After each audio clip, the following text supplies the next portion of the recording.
Hello, good morning all of you. आज हम लोग स्टार्ट करते हैं हमारा दूसरा टॉपिक जिसका नाम होता है टेरिडोफाइटा किंगडम। ठीक है, तो टेरिडोफाइटा किंगडम के बारे में जब हम आप लोगों को पहले ही बता दिया गया होगा या आप लोगों ने जब तक अभी मतलब अपने स्कूल्स के अंदर जो पढ़ा होगा, तो उसी से रिलेटेड जो है वो आज का कंटेंट रहेगा हमारा। लेकिन हम लोग आज की ना थोड़ी बहुत और छोटी सी एक डिटेल स्टडीज़ करेंगे ताकि आप लोगों को पता लग जाएगा कि भाई इसके अंदर जो होता है वो क्या क्या चीज़ें वेरी करती है और क्या क्या चीज़ें इंपॉर्टेंट है कि आपके एग्ज़ाम से रिलेटेड। बात करते हैं, देखिएगा कुछ इस तरह का जो होता है वो हमारा टेरिडोफाइटा जो पौधा होता है वो दिखता है। दूसरा कुछ इस तरह का दिखता है। आगे आगे देखते हैं, फिर इसको टैली करेंगे। ठीक है, सबसे पहले बात करते हैं दे आर द सीडलेस। भाई ये सीडलेस होता है, वेस्क्यूलर प्लांट है। अभी तक जो हमने पढ़ा था एल्गी और ब्रायोफाइटा वो वेस्क्यूलर नहीं आया था, लेकिन ये जो आता है वो वेस्क्यूलर प्लांट है। मतलब मोस्टली आप लोगों को ध्यान रखना है कि मोस्टली वेस्क्यूलर होता है। लेकिन ध्यान आप नोट कर लीजिएगा इस चीज़ को कि भाई इसकी वेस्क्यूलर तो होता है, लेकिन इसमें बेटा जो सबसे पहले जो बात करेंगे हम लोग, इसकी वेसल्स नहीं पाई जाती है। इसमें वेसल्स जो होता है वो एब्सेंट होती है।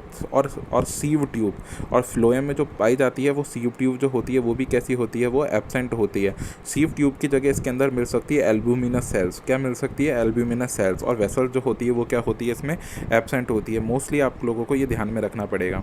ठीक है, दूसरी चीज़ ये सीडलेस होते हैं। भाई इनमें सीडलेस की प्रवृत्ति नहीं पाई जाती है। वो स्टार्ट हुई थी किससे? मतलब बीजीय प्रवृत्ति स्टार्ट हुई थी अपनी जिम्नोस्पर्म से। नेक्स्ट बात करते हैं have a sporophytic plant. Sporophytic मतलब क्या होता है? ये स्पोरोफिटिक जो प्लांट होता है, जैसे आप लोगों ने अल्टरनेशन ऑफ जनरेशन में पढ़ा होगा, प्लांट पार्ट जो होता है वो मेन प्लांट स्पोरोफिटिक होता है जो अपना खाना खुद बना सकता है। एंड इन कैप्सियस आप बताए गैमेटोफाइट। और जो कि मतलब इन कैप्सियस का मतलब क्या होता है कि भाई ये अपना फ्रीली नेचर होता है, इसका मतलब ये डिपेंडेंट नहीं होता किसी पे भी। ठीक है, नेक्स्ट बात करते हैं स्पोरोफिटिक जो प्लांट बॉडी होती है differentiated into true stem, root और लीफ। अब ध्यान रखने वाली चीज़ है कि सबसे पहले बात करेंगे कि अगर रिवॉल्यूशन की बात करते हैं तो ये एक ऐसा प्लांट स्टेज आ जाता है जिसके अंदर खुद का एक स्टेम होता है, सिस्टम होता है, खुद का एक रूट होता है, खुद की लीव्स पाई जाती है। Vascular tissues are present but vessels are absent. मैंने आपको पहले ही बता दिया। From the xylem and companion cell are companion cells and sieve tube जो होती है वो एब्सेंट होती है, मैंने आपको बता दिया। और इसकी जगह एल्ब्यूमिनस सेल जो होती है वो मिलेगी। Sporophyte bear the sporangia. Sporophyte जो होती है, देखो आपको बताता हूँ, देखो ये जो होती है ना स्ट्रॉबिलाइज जो दिख रहा है वो एक तरह की क्या होती है, मतलब स्पोरेंजियम जिसको हम लोग कहते हैं, क्या कहते हैं? स्पोरेंजिया हम लोग कहते हैं बेटा। इसके अंदर क्या मिलती है? स्पोर्स मिलती है। क्या मिलती है? स्पोर्स मिलती है। दैट आर, अब आता है that are obtained by the leaf like an appendages called the sporophyll। अब देखो यहाँ पर आप लोगों को कुछ ऐसे दिख रहे होंगे, ये पत्तियों जैसी ये आकृतियाँ दिख रही होगी, है ना? ये पत्तियों जैसी आकृतियाँ आपको दिख रही होगी छोटी छोटी सी। ठीक है, इसको हम लोग कहते हैं लीव्स कहते हैं। कुछ जड़ों जैसी आकृति दिख रही होगी जिसको हम राइजोम कहते हैं। बोलो समझ में आ जाएगा क्या? उसी तरह से बेटा स्पोरोफिल जो होता है ना, जैसे कोई पत्ती जैसा दिख रहा होगा आपको। अगर मैं आपको ये बताना चाहूँ या इसको थोड़ा बहुत आपको डिटेल बताना चाहूँ तो देखो इस तरह से क्या दिख रहा होगा, ये पत्ती जैसा एक आकार दिख रहा है कि नहीं दिख रहा है? तो इसको हम लोग स्पोरोफिल कहते हैं। इसमें जो होता है वो क्या पाई जाती है? स्पोरेंजिया पाई जाती है। क्या पाई जाती है? इसमें एक स्पोरेंजिया पाई जाती है जो थैली जैसी संरचना होती है ना? अब स्पोरेंजिया के अंदर बेटा क्या पाए जाते हैं? स्पोरेंजिया के अंदर जो होते हैं वो हमारे स्पोर पाए जाते हैं। ये देखो स्पोरेंजिया में क्या पाया जाता है? स्पोर पाया जाता है। तो आप लोगों को इस तरह से ध्यान में रखना होगा। ठीक है, नेक्स्ट बात करते हैं, आगे बात करते हैं इन सम प्लांट सिलाजिनेला। सिलाजिनेला की हम बात करते हैं। सिलाजिनेला आप लोगों को ध्यान में रखना पड़ेगा कि इसकी ही पत्तियां सबसे छोटी पत्तियां होती है इस प्लांट के लिए, टेरिडोफाइटा के लिए।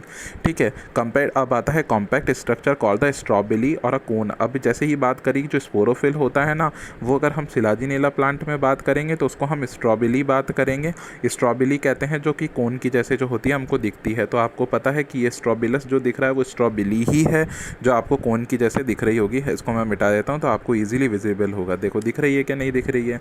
ये वाला हो गया। ठीक है, नेक्स्ट बात करते हैं बेटा अगला। पर हालांकि ये सिलाजिनेला का प्लांट नहीं है, पर ऐसा स्टडी आपको करवा रहा हूँ ताकि आपका एक तरह का मतलब एक कंसेप्ट क्लियर होता हुआ चले। है हालांकि है नहीं ये वाला सिलाजिनेला का पौधा, ये वाला है। ठीक है, नेक्स्ट बात करते हैं भाई टेरिडोफाइटा ही बात करेंगे। भाई सीडलेस होता है, ये आपको मैंने पहले ही बता चुका हूँ। स्पोरोफिल जो होते हैं वो इसके अंदर फॉर्म होते हैं।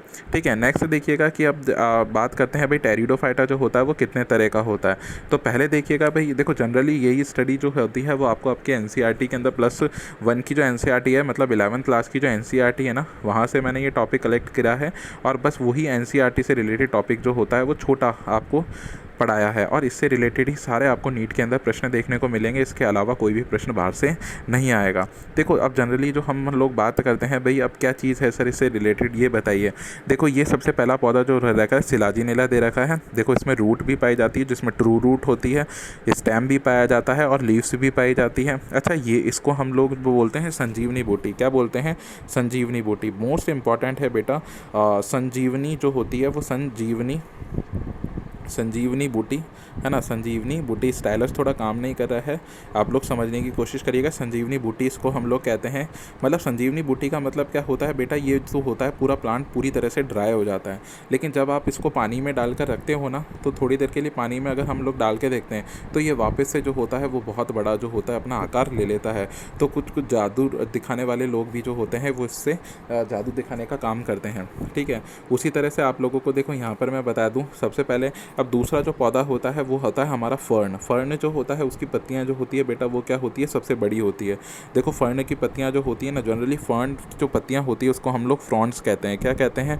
फ्रॉन्ट्स कहते हैं। इसकी पत्तियां जो होती है वो as comparison to the other plant वो थोड़ी बड़ी होती है। तो सबसे बड़ी पत्तियां जो होती है ना वो टेरिडोफाइटा के अंदर फर्न्स की होती है, और सबसे छोटी सिलाजिनेला की होती है। ध्यान रखने वाली चीज़ है।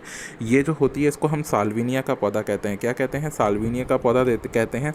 देखो ये इस तरह से क्या होता है, ये मतलब सतह के ऊपर पाया जाता है, और इससे जो जड़ें होती है वो इससे निकली हुई पाई जाती हैं, और पत्तियां जो होती है वो क्या होती है, आधार से ऊपर की तरफ ऐसे निकली हुई पाई जाती है। ठीक है, नेक्स्ट बात करते हैं कि देखो इक्विसिटम का पौधा कैसा दिखता है। देखो इक्विसिटम का पौधा जो होता है वो इस तरह से दिखता है। ठीक है, आप लोगों से पूछ सकता है कि एग्जाम में इस तरह से कंसेप्ट आएगा कि इक्विसिटम के अंदर पाई जाने वाली जड़ों को क्या कहते हैं, राइजोम कहते हैं। मतलब अब दूसरी चीज़ होती है कि आपसे पूछ सकता है कि इक्विसिटम के अंदर स्टेम में क्या क्या चीज़ें पाई जा सकती है, या स्टेम के कंस्टिट्यूट जो होते हैं वो क्या होते हैं, नोड हो सकते हैं, इंटरनोड हो सकते हैं। आपसे पूछ सकता है स्पोर्स कहाँ बनते हैं, स्ट्रॉबिलाइज के अंदर बनते हैं।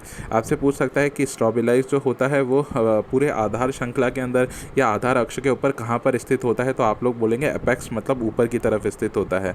ठीक है, आपसे पूछेंगे राइजोम कहाँ होता है, तो आप लोगों को बता देंगे वो सबसे नीचे की तरफ होता है।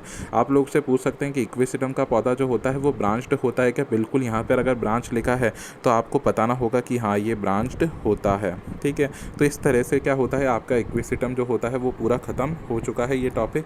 होप आप लोगों को समझ में आया होगा। इससे रिलेटेड जो है और कंटेंट आप लोगों को अपनी एनसीईआरटी में मिल जाएगा, जिसको मैं आने वाले वीडियोज़ के अंदर लगातार समझाता रहूँगा। Thank you.